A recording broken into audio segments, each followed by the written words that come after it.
شروع اللہ کا نام لے کر جو بڑا مہربان نہایت رحم والا ہے۔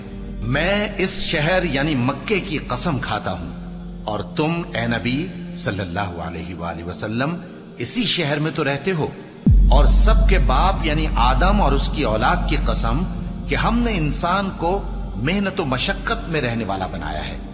کیا یہ خیال کرتا ہے کہ اس پر کوئی قابو نہ پائے گا؟ کہتا ہے کہ میں نے بہت سا مال برباد کر دیا۔ کیا اسے یہ گمان ہے کہ اس کو کسی نے دیکھا نہیں؟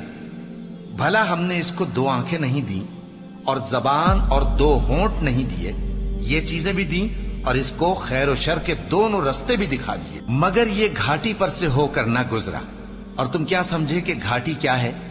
کسی کی گردن کا چھڑانا یا بھوک کے دن میں کھانا کھلانا، کسی رشتہ دار یتیم کو یا مٹی میں پڑے کسی نادار کو۔ پھر ان لوگوں میں بھی شامل ہوا جو ایمان لائے اور جو صبر کی نصیحت اور ایک دوسرے کو مہربانی کی تلقین کرتے رہے۔ یہی لوگ اچھے نصیب والے ہیں، اور جنہوں نے ہماری آیتوں کو نہ مانا وہی برے نصیب والے ہیں۔ یہ لوگ آگ میں بند کر دیے جائیں گے۔ اللہ اکبر،